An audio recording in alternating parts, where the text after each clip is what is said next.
ಇವತ್ತು ನಾವು ಕಲ್ಲಿದ್ದಲು ಮತ್ತು ಪೆಟ್ರೋಲಿಯಂ ಅದರ ಒಂದು ಮುಂದಿನ ಭಾಗ. ನಿನ್ನೆ ನಾವು ತಿಳ್ಕೊಂಡಿದ್ವಿ ಅಲ್ವಾ?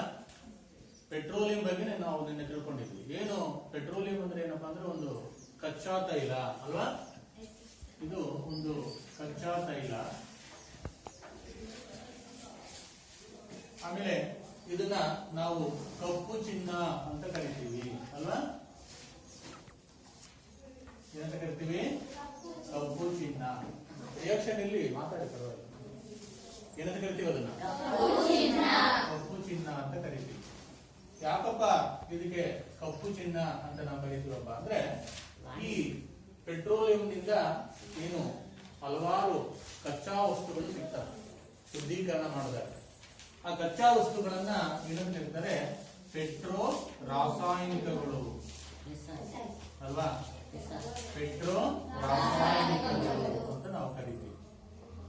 ಅಥವಾ ಇದನ್ನ ಪೆಟ್ರೋ ಕೆಮಿಕಲ್ಸ್ ಅಂತ ಕೂಡ ಕರಿತೀವಿ. ಪೆಟ್ರೋ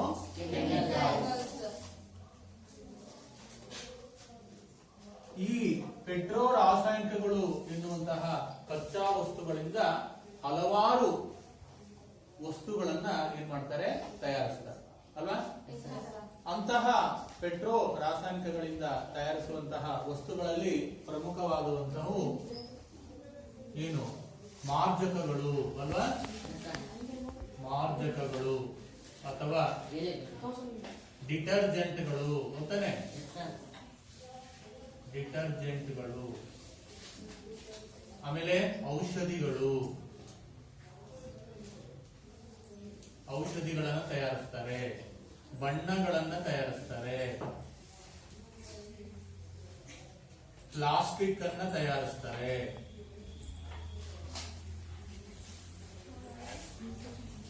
ಸಂಶ್ಲೇಷಿತ ಎಳೆಗಳಾದಂತಹ ಬರ್ಕೊಂತಿದ್ದೀರಾ? ಸಂಶ್ಲೇಷಿತ ಎಳೆಗಳಾದ ಬರ್ಕೊಳ್ಳಿ. ಇದು ಸಂಶ್ಲೇಷಿತ ಎಳೆಗಳಾದಂತಹ ರೇಯಾನ್ ಅಂತಾನೆ. ರೇಯಾನ್, ನೈಲಾನ್,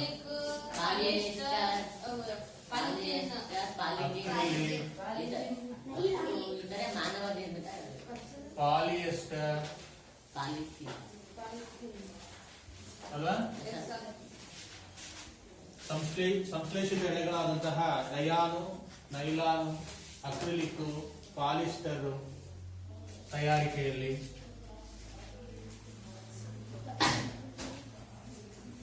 ಬಳಸುತ್ತಾರೆ. ಆಮೇಲೆ ಪಾಲಿಥೀನ್ ತಯಾರಿಕೆಯಲ್ಲಿ ಬಳಸುತ್ತಾರೆ. ಪಾಲಿಥೀನ್ ತಯಾರಿಕೆಯಲ್ಲಿ ಬಳಸ್ತಾರೆ. ಇವು ಈ ಪೆಟ್ರೋ ರಾಸಾಯನಿಕಗಳು ಅನ್ನೋ ಒಂದು ಏನ್ ಸಿಗುತ್ತೆ ಶುದ್ಧೀಕರಣ ಮಾಡಿದಾಗ, ಪೆಟ್ರೋಲಿಯಂ ಅನ್ನ ಶುದ್ಧೀಕರಣ ಮಾಡಿದಾಗ ಈ ಪೆಟ್ರೋ ರಾಸಾಯನಿಕಗಳು ಅಂತ ಏನ್ ಸಿಗ್ತವೆ ಅವುಗಳ ಒಂದು ಉಪಯೋಗಗಳು ಅಲ್ವಾ? ಮಾರ್ಜಕಗಳು ಅಥವಾ ಡಿಟರ್ಜೆಂಟ್ಗಳು. ಬಟ್ಟೆ ಒಗೆಯುವಂತಹ ನಾವೇನ್ ಬಳಸ್ತೀವಿ ಈಗ? ಕೊಳೆಯ ನಿವಾರಕ ಹೌದಾನೆ. ಬಟ್ಟೆ ಒಗೆಯೋದಿಕ್ಕೆ ಏನ್ ಬಳಸ್ತೀವಲ್ವಾ? ಅದು ಕೊಳೆ ನಿವಾರಕವಾಗಿ ಕೆಲಸ ಮಾಡುತ್ತೆ. ಅದನ್ನ ಡಿಟರ್ಜೆಂಟ್. ಆಮೇಲೆ ಡಿಟರ್ಜೆಂಟ್ ಪೌಡರ್ ಬೇರೆ ಬರುತ್ತೆ ಈಗ ಅಲ್ವಾ? ಬಟ್ಟೆಗಳನ್ನ ನೆನೆ ಹಾಕೋದಿಕ್ಕೆ. ಆಮೇಲೆ ಔಷಧಿಗಳು, ಅನೇಕ ಔಷಧಿಗಳನ್ನ ಮುಲಾಮುಗಳನ್ನ ತಯಾರು ಮಾಡುವಂತದ್ದು. ಬಣ್ಣಗಳು ಅಲ್ವಾ? ಬಣ್ಣಗಳು, ಪೇಂಟ್ಸ್, ಪ್ಲಾಸ್ಟಿಕ್ಗಳು, ಅನೇಕ ವಿಧದ ಪ್ಲಾಸ್ಟಿಕ್ಗಳಿಗೆ ಬೇಕಾದ ಕಚ್ಚಾ ವಸ್ತುಗಳು ದೊರೆಯುತ್ತೆ. ಆಮೇಲೆ ಸಂಶ್ಲೇಷಿತ ಎಳೆಗಳಾದ ನಾವು ತಿಳ್ಕೊಂಡಿದ್ದೀವಿ ಹಿಂದಿನ ತರಗತಿಯಲ್ಲಿ ರೇಯಾನು, ನೈಲಾನು, ಅಕ್ರಿಲಿಕ್, ಪಾಲಿಸ್ಟರ್ ಇವುಗಳ ತಯಾರಿಕೆಯಲ್ಲಿ ಕಚ್ಚಾ ವಸ್ತು ಪೆಟ್ರೋಕೆಮಿಕಲ್ಸ್ ಅಂತ ಸಿಗೋದು. ಆಮೇಲೆ ಪಾಲಿಥೀನ್ ತಯಾರಿಕೆಯಲ್ಲಿ PVC ಕೇಳಿದ್ರಲ್ಲ? ಪಾಲಿಥೀನ್ ಅಂತ ಹೇಳ್ಬಿಟ್ಟು ಈ ಕವರ್ಗಳು ಬರ್ತಾವಲ್ಲ, ಪ್ಲಾಸ್ಟಿಕ್ ಕವರ್ಗಳು ಅಂತ ಕರಿತೀವಲ್ಲ, ಆ ಕವರ್ಗಳ ತಯಾರಿಕೆಯಲ್ಲಿ ಈ ಒಂದು ಪೆಟ್ರೋ ರಾಸಾಯನಿಕಗಳು ಉಪಯೋಗಿಸ್ತಾರೆ. ಅದೇ ನೈಸರ್ಗಿಕ ಅನಿಲ ಅಲ್ವಾ? ನೈಸರ್ಗಿಕ ಅನಿಲದ ಉಪಯೋಗ ಏನು? ನೈಸರ್ಗಿಕ ಅನಿಲ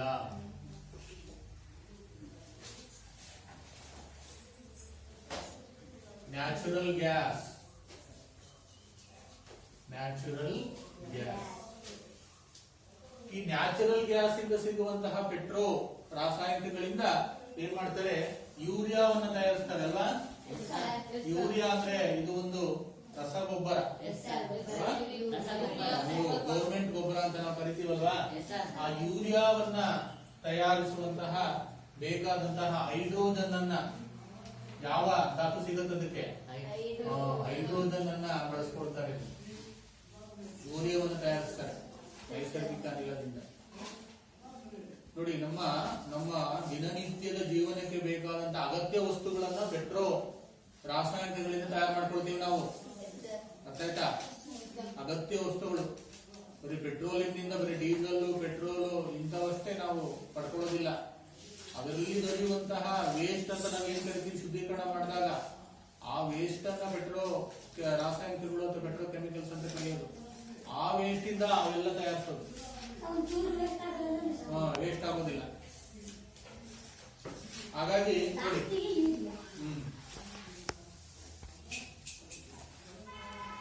ಇದು ಅರ್ಥ ಆಯ್ತು ನಿಮಗೆ ಅಲ್ವಾ. ಪೆಟ್ರೋಲಿಯಂ ಅಂದ್ರೆ ಏನು, ಅದನ್ನ ಶುದ್ಧೀಕರಣ ಮಾಡಿದಾಗ ಬರುವಂತಹ ಘಟಕಗಳು ಯಾವುದು, ಆಮೇಲೆ ಪೆಟ್ರೋ ರಾಸಾಯನಿಕಗಳು ಅಂದರೆ ಏನು, ಅದರ ಉಪಯೋಗಗಳೇನು ಅಲ್ವಾ. ನೈಸರ್ಗಿಕ ಅನಿಲದ ಉಪಯೋಗವೇನು, ಅದರಿಂದ ದೊರೆಯುವಂತಹ ಪೆಟ್ರೋ ರಾಸಾಯನಿಕದ ಉಪಯೋಗವೇನು ಅಂತ ತಿಳ್ಕೊಂಡ್ವಿ. ಈಗ ನೆಕ್ಸ್ಟ್ ನಾವು ನೈಸರ್ಗಿಕ ಅನಿಲ ಅಂದ್ರೆ ಏನು, ನೈಸರ್ಗಿಕ ಅನಿಲ ಅಥವಾ ನ್ಯಾಚುರಲ್ ಗ್ಯಾಸ್. ನ್ಯಾಚುರಲ್ ಗ್ಯಾಸ್, ನೈಸರ್ಗಿಕ ಅನಿಲ ಅಥವಾ ನ್ಯಾಚುರಲ್ ಗ್ಯಾಸ್ ಅಂದ್ರೆ ಏನು ಅಂತ. ಈಗ ನಾವು ಹೇಳಿದ್ವಿ, ಈ ಪೆಟ್ರೋಲಿಯಂ ಅನ್ನ ಹೊರತೆಗೆಯುವಾಗ ಮೊದಲು ಹೊರತೆಗೆಯುವಂತದ್ದು ಯಾವುದು, ಚಂದನ. ಪೆಟ್ರೋಲಿಯಂ ಅನ್ನ ತೆಗೆಯೋಕ್ಕಿಂತ ಮುಂಚೆ ಮೊದಲು ಬರೋದು ಯಾವುದು, ಇದರಿಂದ ಬಾವಿಯಿಂದ ಅನಿಲ. ಯಾವ ಅನಿಲ ಅದು? ನೈಸರ್ಗಿಕ ಅನಿಲ ತಾನೆ. ನಾವು ನೋಡಿದ್ವಿ ಆ ಚಿತ್ರದಲ್ಲಿ, ಪೆಟ್ರೋಲಿಯಂ ತೆಗೆಯೋಕ್ಕಿಂತ ಮುಂಚೆ ಅನಿಲವನ್ನು ಅವರು ತೆಗಿತಾರೆ. ಯಾವ ಅನಿಲ ಅದು? ನೈಸರ್ಗಿಕ. ಯಾಕೆ? ಅದು ಪೆಟ್ರೋಲಿಯಂಗಿಂತ ಹಗುರ ಇರುತ್ತೆ. ಸಾಮಾನ್ಯವಾಗಿ ದ್ರವಕ್ಕಿಂತ ಅನಿಲ ಹಗುರತಾನೆ ಇರೋದು, ನೀರಿಗಿಂತ ಗಾಳಿ ಹಗುರತಾನೆ. ಹಾಗಾಗಿ ನೈಸರ್ಗಿಕ ಅನಿಲವನ್ನ ಆ ತೈಲ ಬಾವಿಯಿಂದ ಮೊದಲು ಹೊರ ತೆಗಿತಾರೆ, ಹೊರಗೆ ಬರುತ್ತದೆ. ಅಂತ ಪೆಟ್ರೋಲಿಯಂ ಅನ್ನ ಹೊರ ತೆಗಿತಾರೆ. ನೈಸರ್ಗಿಕ ಅನಿಲ ಅಂದ್ರೆ ಏನಪ್ಪಾ ಅಂದ್ರೆ, ಇದು ಒಂದು ಏನು ಪ್ರಮುಖವಾದಂತಹ ಏನು ಪಳೆಯುಳಿಕೆ ಇಂಧನ. ನೋಡಿ, ಇದು ಪ್ರಮುಖವಾದ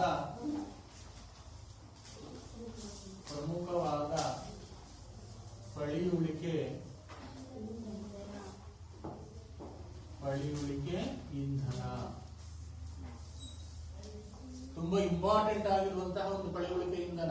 ಪಳೆಯುಳಿಕೆ ಅಂದ್ರೆ ಹೇಳಿದೆ ನಿಮಗೆ, ಸತ್ತ ಜೀವಿಗಳು ಹಲವಾರು ಮಿಲಿಯನ್ ವರ್ಷಗಳವರೆಗೆ ಏನಾಗ್ತವೆ, ಅವು ಇಂಧನವಾಗಿ ಪರಿವರ್ತನೆ ಆಗ್ತವೆ. ಅದನ್ನ ಪಳೆಯುಳಿಕೆ ಇಂಧನ. ನೋಡಿ, ಹಿಂದಿನ ಕಾಲದಲ್ಲಿ ಜೀವಿಸುತ್ತಿದ್ದಂತಹ ಜೀವಿಗಳ ಅವಶೇಷ ಸಂಜನ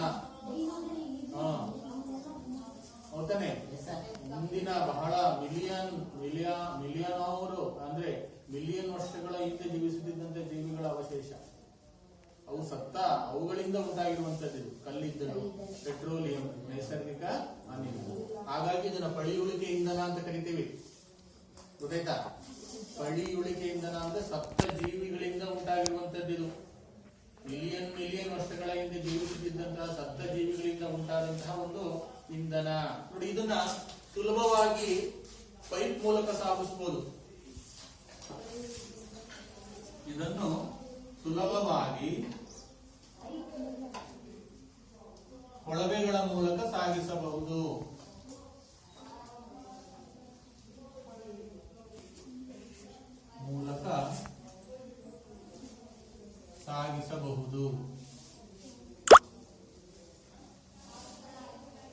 ಸುಲಭವಾಗಿ ಕೊಳವೆಗಳ ಪೈಪ್ ಮೂಲಕ ಸಾಗಿಸಬಹುದು. ಒಂದ್ ಕಡೆಯಿಂದ ಇನ್ನೊಂದ್ ಕಡೆಗೆ ಕೊಳವೆಗಳ ಮೂಲಕ ಸಾಗಿಸಬಹುದು. ಆಮೇಲೆ ಇದನ್ನ CNG ತಯಾರಿಕೆಗೆ ಬಳಸುತ್ತಾರೆ. CNG ತಯಾರಿಕೆಗೆ ಬಳಸುತ್ತಾರೆ. CNG ಅಂದ್ರೆ ಏನಪ್ಪಾ ಅಂದ್ರೆ ಸಂಪೀಡಿತ ನೈಸರ್ಗಿಕ ಅನಿಲ. CNG ಅಂದ್ರೆ ಏನು? ಸಂಪೀಡಿತ ನೈಸರ್ಗಿಕ ಅನಿಲ. ಇಂಗ್ಲಿಷ್ ನಲ್ಲಿ ಅದನ್ನ ಕಂಪ್ರೆಸ್ಡ್ ನ್ಯಾಚುರಲ್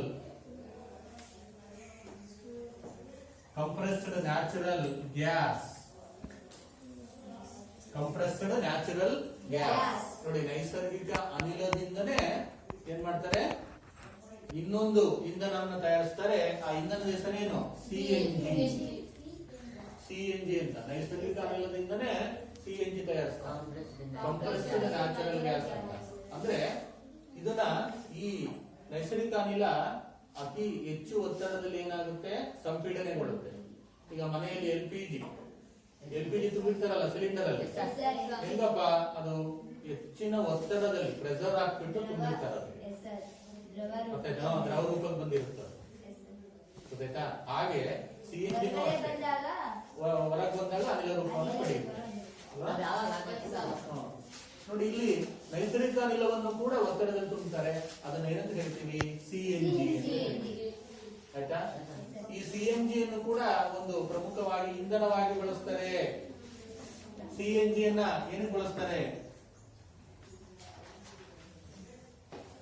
CNG ಯನ್ನು ಶಕ್ತಿ ಉತ್ಪಾದನೆಗೆ ಬಳಸ್ತಾರೆ.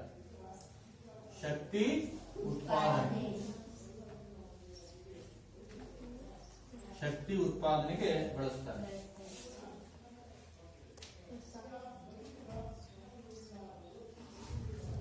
ಶಕ್ತಿ ಉತ್ಪಾದನೆಗೆ CNG ಅನ್ನ ಬಳಸ್ತಾರೆ, ಕಂಪ್ರೆಸ್ಡ್ ನ್ಯಾಚುರಲ್ ಗ್ಯಾಸ್ ಅನ್ನ.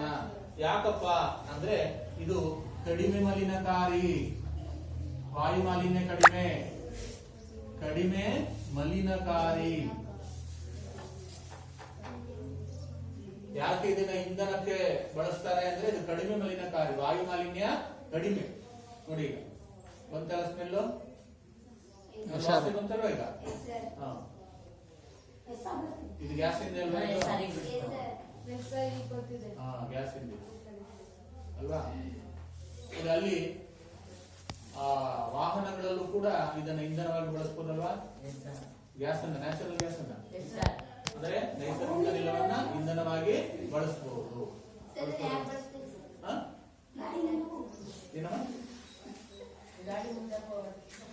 ಇದು ಪರಿಶುದ್ಧ ಇಂಧನ.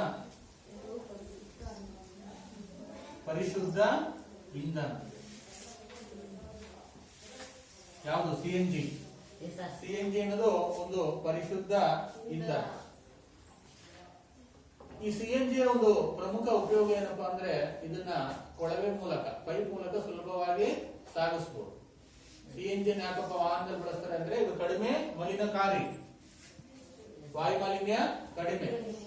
ವಾಹನಗಳಲ್ಲಿ ಬಳಸ್ತಾರೆ, ಮನೆಗಳಲ್ಲಿ ಇಂಧನವಾಗಿ ಬಳಸ್ತಾರೆ. LPG ಬಳಸಲ್ವಾ? ಹಾಗೆ ಬಳಸ್ತಾರೆ. ಎಲ್ಲಪ್ಪ ಆ ರೀತಿ ಇದೆ ಅಂದ್ರೆ ವಡೋದರ, ಗುಜರಾತ್ ವಡೋದರ ಅಂತ ಒಂದು ಊರಿದೆ. ವಡೋದರ ಮತ್ತು ದೆಹಲಿಯಲ್ಲಿ, ಇದು ಗುಜರಾತ್ ಅಲ್ಲಿ ಇರೋದು ವಡೋದರ ಅಂತ.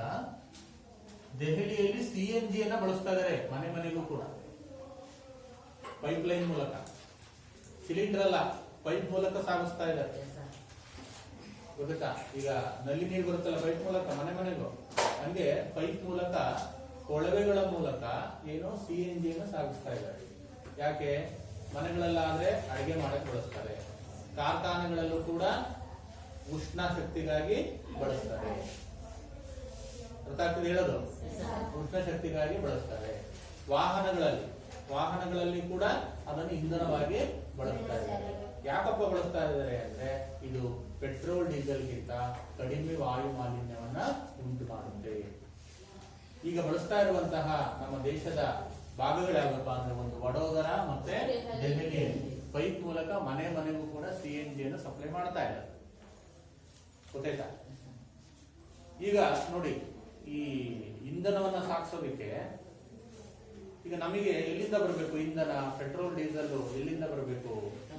ಶುದ್ಧೀಕರಿಸಿದ ಪೆಟ್ರೋಲ್ ಡೀಸೆಲ್ ಎಲ್ಲಿಂದ ಬರಬೇಕು? ಮಂಗಳೂರಿಂದ ಬರಬೇಕು.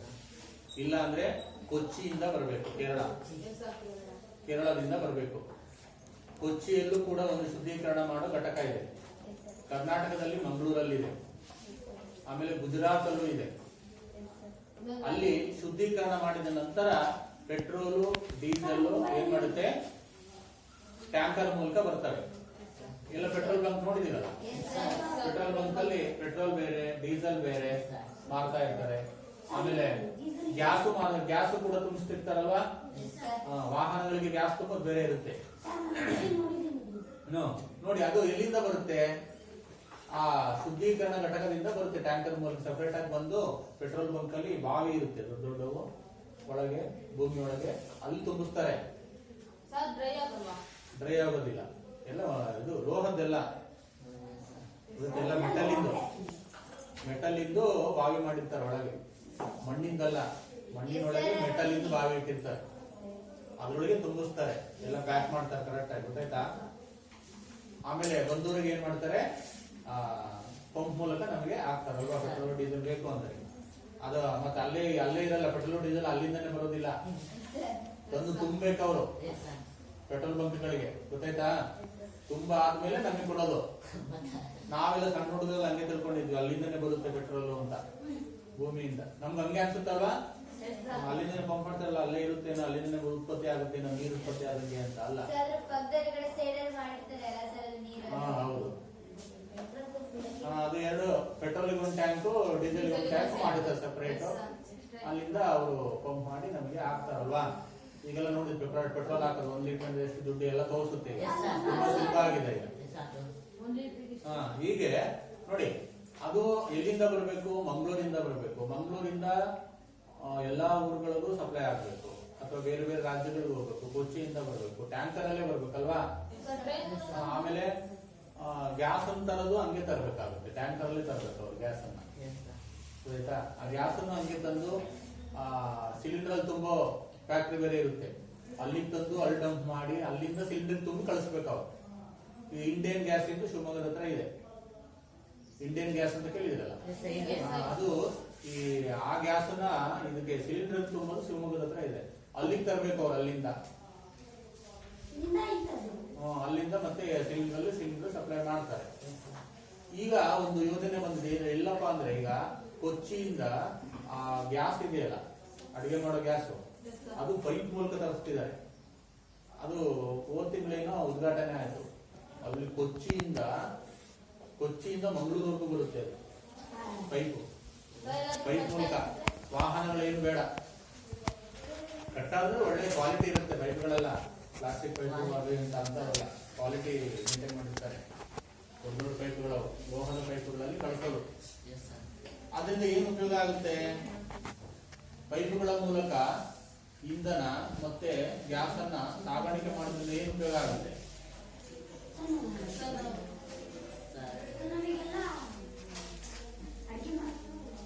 ಸರಿ ಸಿಗುತ್ತೆ. ಮತ್ತು ಏನು ಉಳಿತಾಯ ಆಗುತ್ತೆ,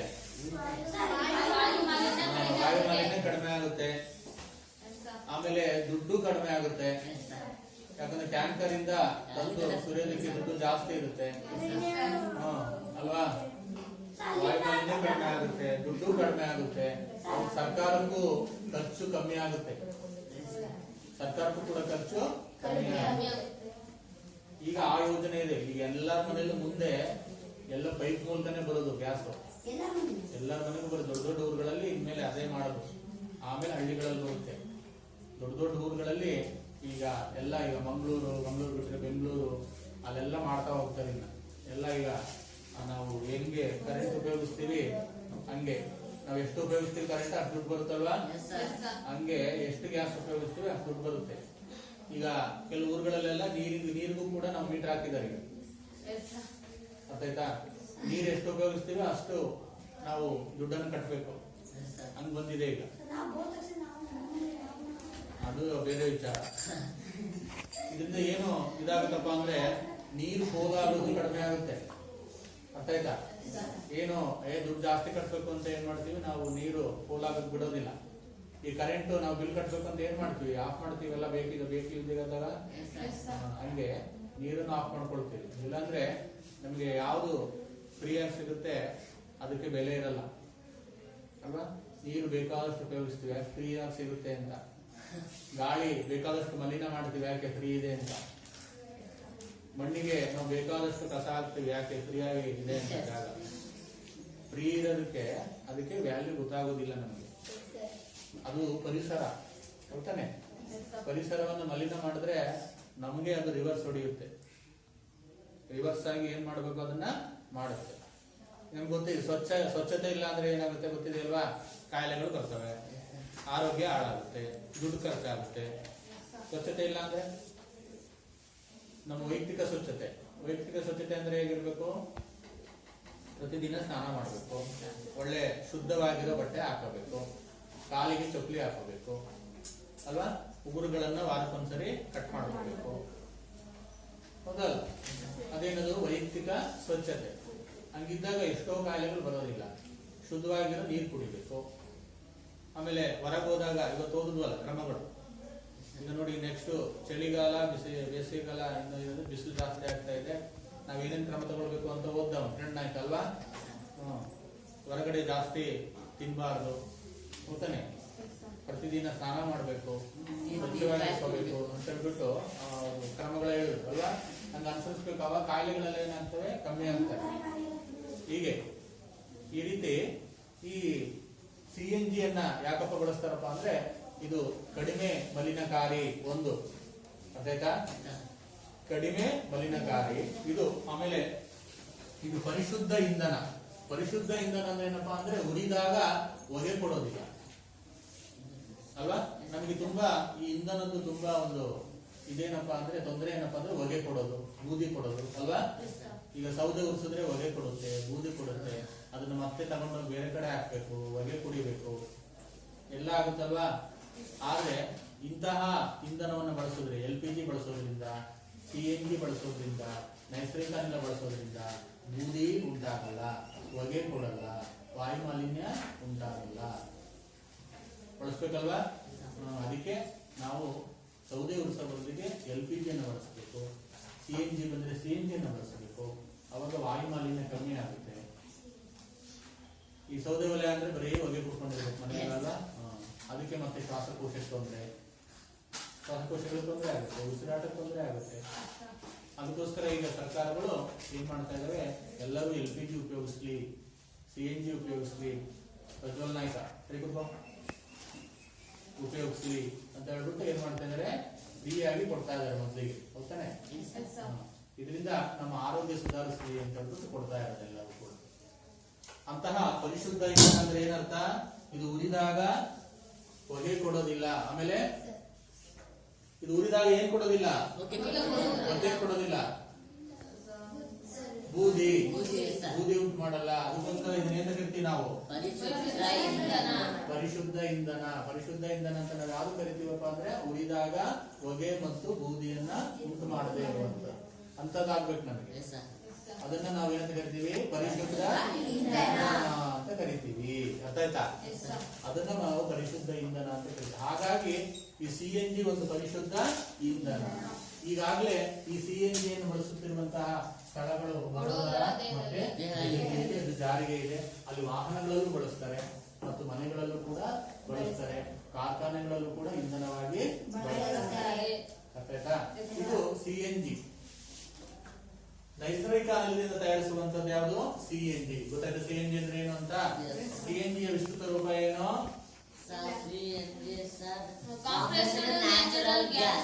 ಸಂಪೀಡಿತ ನೈಸರ್ಗಿಕ ಅನಿಲ ಅಂತ ಕರೀತಾರೆ ಅಲ್ವಾ. ಈಗ ನೈಸರ್ಗಿಕ ಅನಿಲದ ಉಪಯೋಗಗಳು.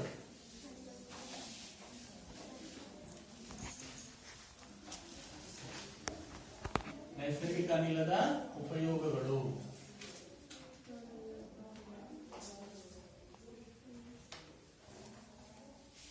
ನಾವು ಮೊದಲೇ ಹೇಳಿದ್ವಿ, ಯೂರಿಯಾ ತಯಾರಿಕೆಗೆ ಬಳಸ್ತಾರಲ್ವಾ. ಯೂರಿಯಾ ತಯಾರಿಕೆಯಲ್ಲಿ ಬಳಸ್ತಾರೆ. ಯೂರಿಯಾ ತಯಾರಿಕೆಗೆ ಇದೇನಿದು ಒಂದು ರಸಗೊಬ್ಬರ ಅಲ್ವಾ. ಇದು ಒಂದು ರಸಗೊಬ್ಬರ ಅಂದ್ರೆ ಗೌರ್ಮೆಂಟ್ ಗೊಬ್ಬರ ಅಂತಿರಲ್ಲ, ಅದೇ ಇದು ಒಂದು ರಸಗೊಬ್ಬರ. ಇದನ್ನು ಇಂಧನವಾಗಿ ಬಳಸುತ್ತಾರೆ. ಇಂಧನವಾಗಿ ಬಳಸುತ್ತಾರೆ.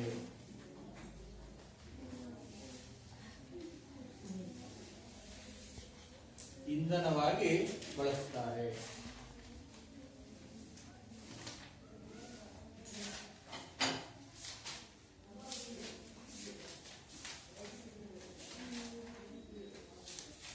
ಇದನ್ನು ಇಂಧನವಾಗಿ ಬಳಸ್ತಾರೆ. ಅದನ್ನ ನೈಸರ್ಗಿಕ ಅನಿಲವನ್ನು.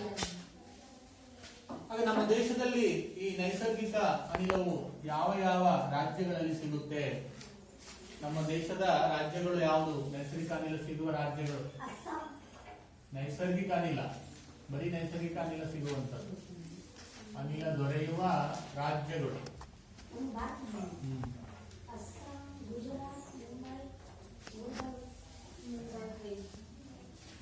ನಮ್ಮ ದೇಶದಲ್ಲಿ ನೈಸರ್ಗಿಕ ಅನಿಲ ದೊರೆಯುವಂತಹ ರಾಜ್ಯಗಳು ಯಾವುದು? ತ್ರಿಪುರ, ತ್ರಿಪುರ, ಆಮೇಲೆ ರಾಜಸ್ಥಾನ, ಮಹಾರಾಷ್ಟ್ರ,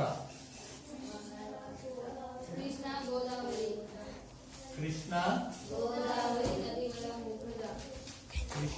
ಗೋದಾವರಿ ನದಿ ಮುಖಜ ಪ್ರದೇಶ.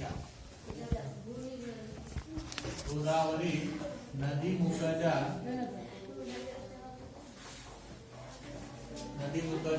ಪ್ರದೇಶ. ನದಿ ಮುಖಜ ಪ್ರದೇಶ ಎಲ್ಲಿ ಸಿಗುತ್ತೆ? ತ್ರಿಪುರ,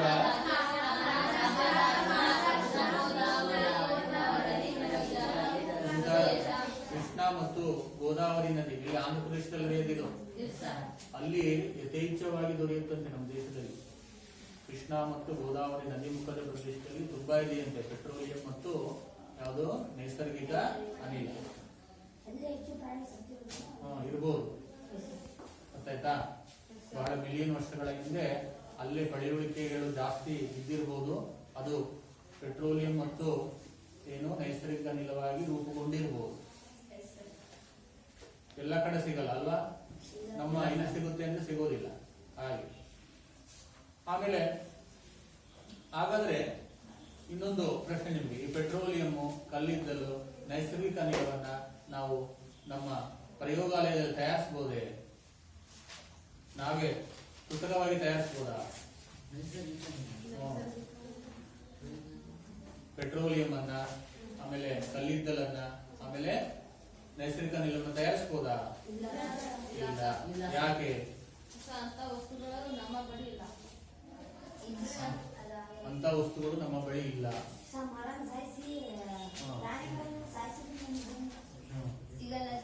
ಆಗಲ್ಲ ಅಲ್ವಾ? ಕಾರಣ ಏನಪ್ಪಾ ಅಂದ್ರೆ ಈ ಪಳೆಯುಳಿಕೆ ಇಂಧನಗಳು ಉಂಟಾಗಲು ಮಿಲಿಯನ್ ವರ್ಷಗಳೇ ಬೇಕು ಅಲ್ವಾ? ಮಿಲಿಯನ್ ವರ್ಷಗಳಷ್ಟು ಅದು ಉಂಟಾಗೋದಕ್ಕೆ ಅಷ್ಟು ವರ್ಷಗಳು ಬೇಕಾಗುತ್ತೆ. ಅಂತಹ ಪರಿಸ್ಥಿತಿ ನಾವು ನಮ್ಮ ಪ್ರಯೋಗಾಲಯದಲ್ಲಿ ಏನು ಮಾಡ್ಕೊಳಕ್ ಆಗಲ್ಲ. ಮಿಲಿಯಾಂತರ ಪಡೆಯಲ್ಲಿ ಕಲ್ಲಿದ್ದಲು ಉಂಟಾಗಿರೋದು ಎಷ್ಟು ಮಿಲಿಯನ್ ವರ್ಷಗಳಿಂದ? 300 ಮಿಲಿಯನ್ ವರ್ಷಗಳು ಅಲ್ವಾ? ಅಷ್ಟು ವರ್ಷ ನಮಗೆ ಕಾಯಕ್ಕಾಗತ್ತ ಪ್ರಯೋಗಾಲಯದಲ್ಲಿ? 300 ಮಿಲಿಯನ್ ವರ್ಷಗಳು ಕಾಯಕ್ಕಾಗತ್ತ? ನೋಡಿ, ಹಾಗಾಗಿ ಇವುಗಳನ್ನ ನಾವು ಬರಿದಾಗುವ ಸಂಪನ್ಮೂಲಗಳು ಅಂತ ಕರಿತೀವಲ್ವಾ? ಈಗ ಭೂಮಿಯಲ್ಲೇ ಉಂಟಾಗಿವೆ, ಅವು ಇರೋವರೆಗೂ ನಾವು ಬಳಸಬೇಕು.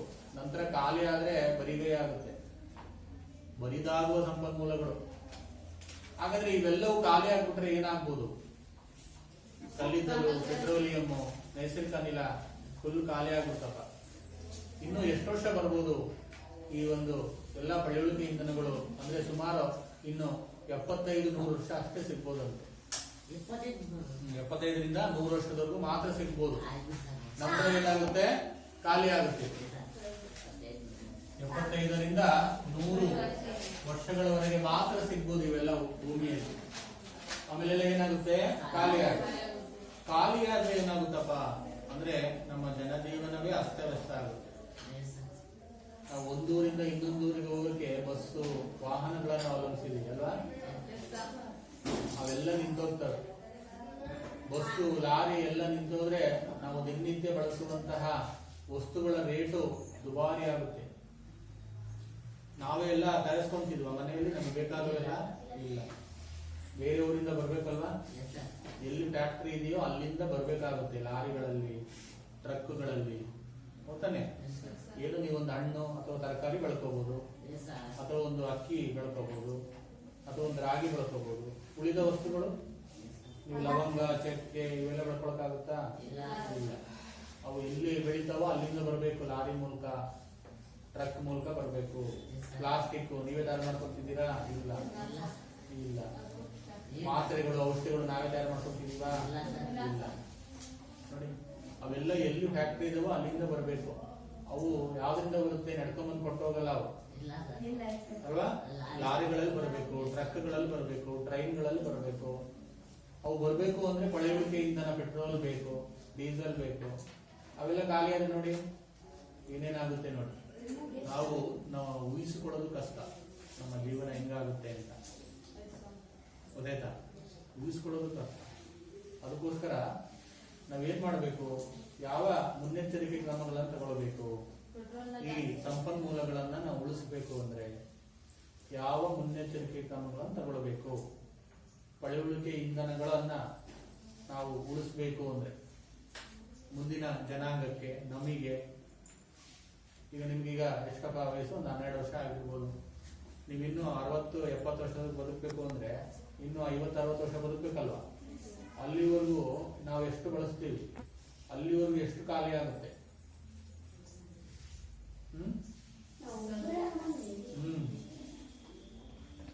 ಇನ್ನು 50-60-70 ವರ್ಷ ಇನ್ನೂ ಬದುಕ್ತಿರಿದೆ ಅಲ್ವಾ ನೀವು? ಅಲ್ಲಿವರೆಗೂ ನಿಮ್ಮ ಬಾಲ್ಯ, ನೀವು ಇರೋವರೆಗೂ ಖಾಲಿ ಆಗ್ಬಿಡ್ಬೋದೇನೋ. ಮುಂದಿನ ಜನರೇಷನ್ಗೆ ನಿಮ್ಮ ತಮ್ಮ, ತಂಗಿ, ಸಣ್ಣ ಸಣ್ಣ ಪಾಪುಗಳೆಲ್ಲ ಇರ್ತಲ್ಲ, ಅವರಿಗೆಲ್ಲ ಸಿಗಲ್ಲ ನೋಡಿ. ಅದಕ್ಕೆ ಏನ್ ಮಾಡ್ಬೇಕು? ಯಾವ ಮುನ್ನೆಚ್ಚರಿಕೆ ಕ್ರಮಗಳನ್ನು ತಗೋಬೇಕು? ಈ ಪಳೆಯುಳಿಕೆ ಇಂಧನಗಳು ಖಾಲಿ ಆದ್ರೆ ನಾನು ಹೇಳಿದೆ ಏನೇನಾಗುತ್ತೆ ಅಂತಲ್ಲ, ಏನೇನು ತೊಂದರೆಗಳಾಗ್ತವೆ ಅಂತ. ರಾಸಾಯನಿಕಗಳು ಸಿಗೋದಿಲ್ಲ. ರಾಸಾಯನಿಕಗಳು ಸಿಗ್ಲಿಲ್ಲ ಅಂದ್ರೆ ಅದನ್ನ ತಯಾರಿಸುವಂತ ಎಷ್ಟೋ ಲಕ್ಷ ವಸ್ತುಗಳು ಕೂಡ ಸಿಗೋದಿಲ್ಲ, ಸಿಗಲ್ಲ. ಏನ್ ಮಾಡ್ಬೋದು ಅವಾಗ? ಯಾವ ಮುನ್ನೆಚ್ಚರಿಕೆಗಳನ್ನು ತಗೊಳ್ಬೇಕು ಅಂದಾಗ ಪಳೆಯುಳಿಕೆ ಇಂಧನಗಳನ್ನ ನಾವು ಮಿತವಾಗಿ ಬಳಸಬೇಕು. ಮಿತವಾಗಿ, ಅವಶ್ಯಕತೆ ಇದ್ದರಷ್ಟೇ ಬಳಸಬೇಕು. ಅವಶ್ಯಕತೆ ಇದ್ದಾಗ ವಾಹನಗಳನ್ನ ಬಳಸಬೇಕು. ಅವಶ್ಯಕತೆ ಇದ್ದಾಗ ಊರಿಗೆ ಹೋಗ್ಬೇಕು ಅಲ್ವಾ? ಅವಶ್ಯಕತೆ ಇದ್ದಾಗ ಸುತ್ತಾಡುವಂಥದ್ದು. ಹೆಚ್ಚು ನಾವು ಕಾಲ್ನಡಿಗೆಯಲ್ಲೇ ಹೋಗುವಂಥದ್ದು, ಹತ್ತಿರದ ಸ್ಥಳಗಳಿಗೆ ಕಾಲ್ನಡಿಗೆಯಲ್ಲೇ ಹೋಗುವಂಥದ್ದು. ಮತ್ತೇನ್ ಮಾಡ್ಬೋದು?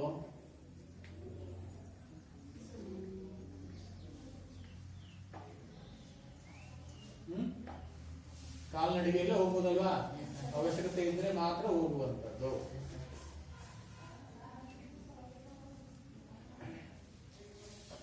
ನಾವು ಅವಶ್ಯಕತೆ ಇದ್ದರಷ್ಟೇ ಹೋಗುವಂಥದ್ದು. ಇನ್ನು ಮುನ್ನೆಚ್ಚರಿಕೆ ಕ್ರಮಗಳು ಏನೇನು ಬರೀಬಹುದು? ಮುನ್ನೆಚ್ಚರಿಕೆ ಕ್ರಮಗಳು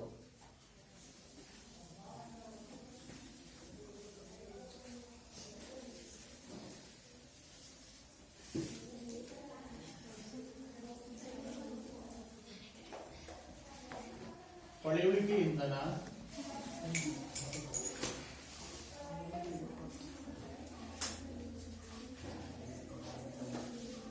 ಉಳಿತಾಯದ ಕ್ರಮಗಳು. ಉಳಿತಾಯದ ಕ್ರಮಗಳು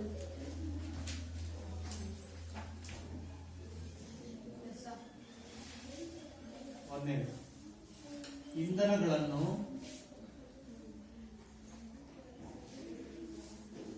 ಮಿತವಾಗಿ ಬಳಸುವುದು.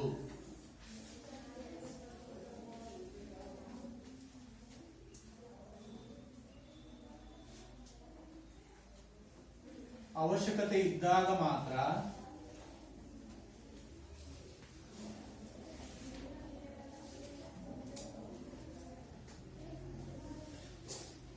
ವಾಹನಗಳನ್ನು ಬಳಸುವುದು.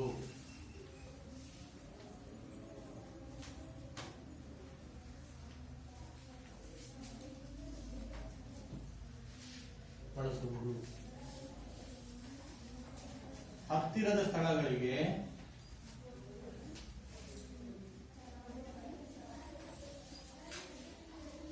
ನಡೆದುಕೊಂಡೇ ಹೋಗುವುದು.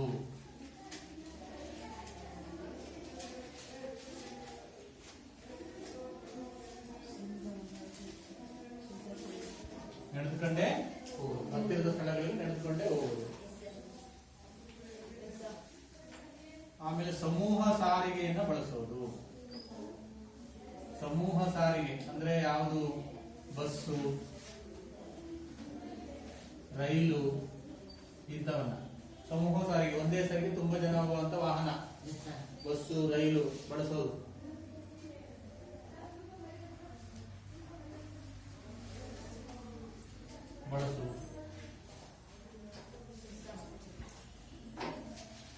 ಆಮೇಲೆ ಐಷಾರಾಮಿ ಜೀವನ ಕಡಿಮೆ ಮಾಡೋದು. ಐಷಾರಾಮಿ ಜೀವನ, ಲಕ್ಸುರಿ ಲೈಫ್ ಅಂತೀವಲ್ಲ, ಜೀವನ ಕಡಿಮೆ ಮಾಡೋದು.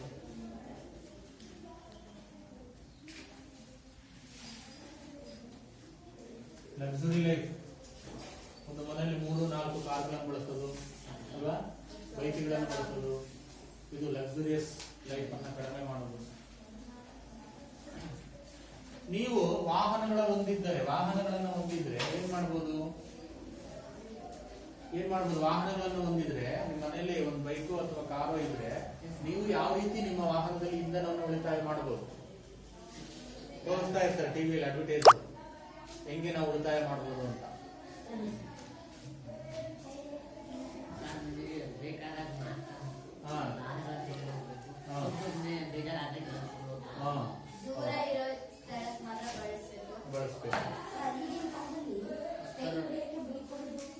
ಅಂತವೆಲ್ಲ ಕಡಿಮೆ ಮಾಡೋದು.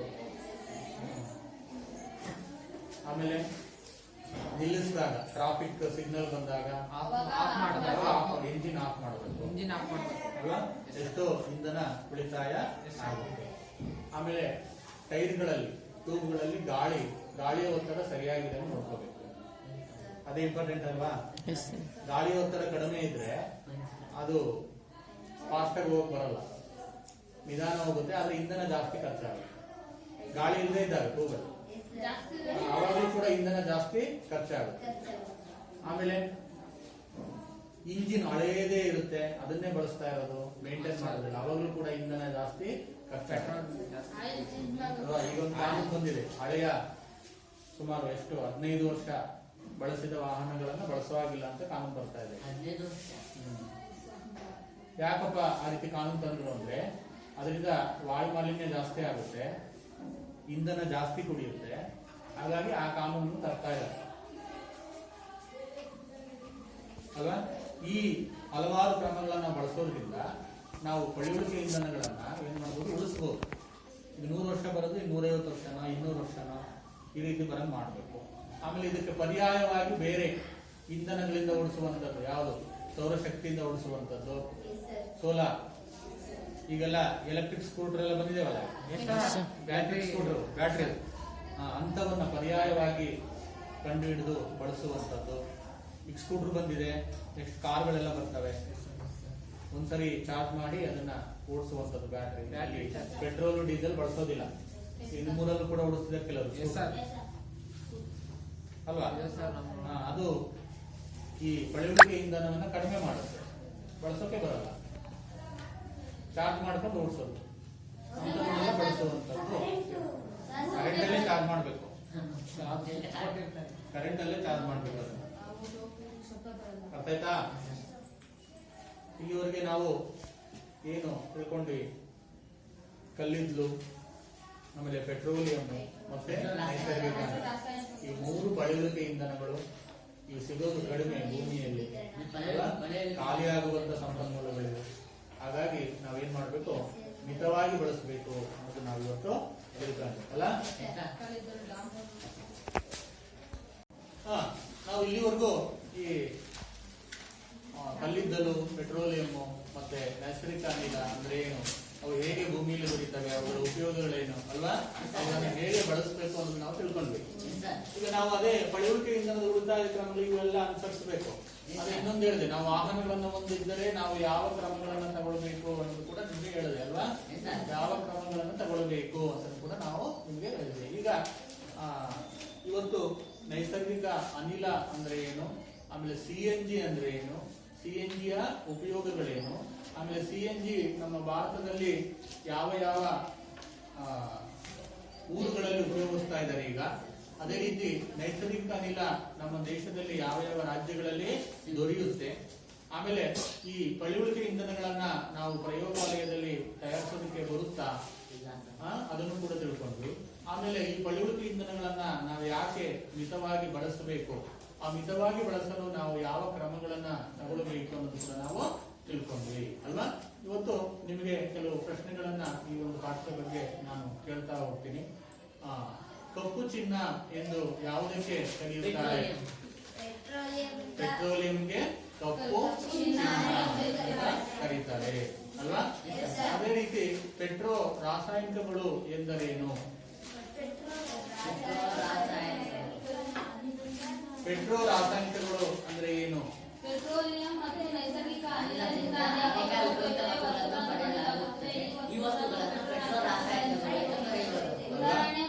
ಪೆಟ್ರೋಲಿಯಂ ಮತ್ತು ನೈಸರ್ಗಿಕ ಅನಿಲದಿಂದ ಶುದ್ಧೀಕರಣದಿಂದ ಅನೇಕ ಕಚ್ಚಾ ವಸ್ತುಗಳು ದೊರೆಯುತ್ತವೆ.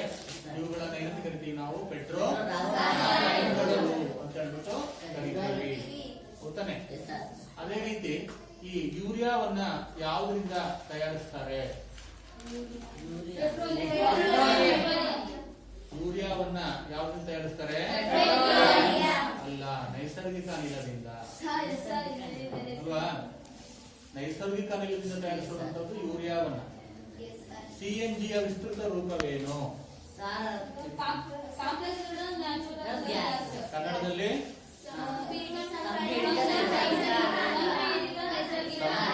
ನೈಸರ್ಗಿಕ ಅನಿಲ ಅಂತ ನಾವು ಕರಿತೀವಿ ಅಲ್ವಾ. CNG ಯನ್ನು ಉಪಯೋಗಿಸುತ್ತಿರುವಂತಹ ಸ್ಥಳಗಳು ಯಾವುದು ನಮ್ಮ ದೇಶದಲ್ಲಿ? ವಡೋದರ ಮತ್ತು ಅಲ್ವಾ. ಯಾಕೆ CNG ಯನ್ನ ಇಂಧನವಾಗಿ ಬಳಸ್ತಾರೆ? ಇದು ಒಂದು ಪರಿಶುದ್ಧ ಇಂಧನ ಅಲ್ವಾ. ವಾಯು ಮಾಲಿನ್ಯ ಕಡಿಮೆ, ಹಾಗಾಗಿ CNG ಯನ್ನ ಒಂದು ಇಂಧನವಾಗಿ ಬಳಸ್ತಾ ಇದ್ದಾರೆ.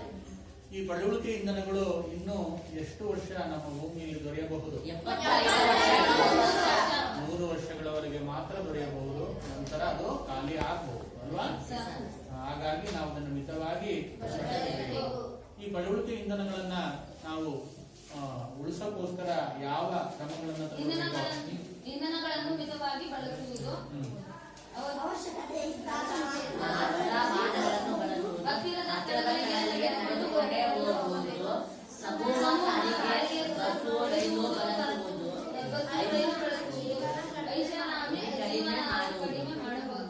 ಐಷಾರಾಮಿ ಜೀವನವನ್ನ ಕಡಿಮೆ ಮಾಡಬಹುದು ಅಲ್ವಾ. ಅವಶ್ಯಕತೆ ಇದ್ದಾಗ ಆ ಸ್ಥಳಗಳಿಗೆ ನಡೆದುಕೊಂಡೇ ಹೋಗುದು, ಹತ್ತಿರದ ಸ್ಥಳಗಳಿಗೆ. ನೀವು ಒಂದು ಅಂಗಡಿಗೆ ಹೋಗ್ಬೋದು ಅಂದ್ರೆ ನಡ್ಕೊಂಡೇ ಹೋಗ್ಬಿಡ್ಬೇಕು. ಬೈಕ್ ಇದೆ, ಬೈಕ್ ಚಾಲು ಮಾಡ್ಕೊಂಡು ಹೋಗ್ತೀನಿ. ಟ್ರಾಫಿಕ್ ಇದ್ದಾಗ ಇಂಜಿನ್ ಆಫ್ ಮಾಡಬೇಕು, ಟ್ರಾಫಿಕ್ ಸಿಗ್ನಲ್ಗಳಲ್ಲಿ ಅಲ್ವಾ. ಅಥವಾ ಇನ್ನಿತರ ಕೆಲಸ, ಯಾರು ಫ್ರೆಂಡ್ಸ್ ಸಿಕ್ಕರು ಮಾತಾಡುವಾಗ ಅಲ್ವಾ ಇಂಜಿನ್ ಆಫ್ ಮಾಡ್ಕೊಂಡು ಮಾತಾಡುವಂಥದ್ದು. ಅಥವಾ ಮೊಬೈಲ್ ಬಂದಾಗ, ಮೊಬೈಲ್ ಅಲ್ಲಿ ಮಾತಾಡುವಾಗ ಸೈಡಿಗೆ ಹೋಗಿ ನಿಲ್ಲಿಸ್ಕೊಂಡು ಆಫ್ ಮಾಡಿಕೊಂಡು ಮೊಬೈಲ್ ಅಲ್ಲಿ ಮಾತಾಡುವಂಥದ್ದು. ಆಮೇಲೆ ಟ್ಯೂಬ್ ಅಲ್ಲಿ ಗಾಳಿಯ ಒತ್ತಡ ಸರಿಯಾಗಿರುವಂತೆ ನೋಡ್ಕೊಳ್ಬೇಕು. ಹಳೆಯ ವಾಹನಗಳನ್ನ ಹೆಚ್ಚಾಗಿ ಬಳಸಬಾರದು. ಈ ರೀತಿ ಅನೇಕ ಕ್ರಮಗಳಿಂದ ನಾವು ಇಂಧನವನ್ನ ಏನ್ ಮಾಡಬಹುದು? ಉಳಿತಾಯ ಮಾಡಬಹುದು. ನಮ್ಮ ಮುಂದಿನ ಜನಾಂಗಕ್ಕೂ ಮುಂದಿನ ಪೀಳಿಗೆಗೂ ಅವರು ಕೂಡ ಈ ಪಳೆಯುಳಿಕೆ ಇಂಧನ ಬಳಸುವಂತಾಗಬೇಕು.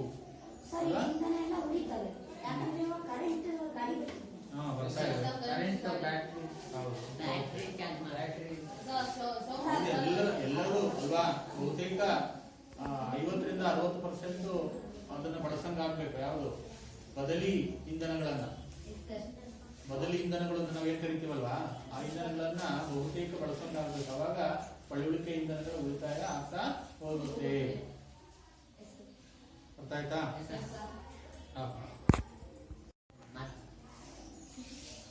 ಈ ದಿನ ನಾವು ಇಷ್ಟೆಲ್ಲ ನಾವು ತಿಳ್ಕೊಂಡ್ವಿ ಅಲ್ವಾ. ಏನಾದ್ರೂ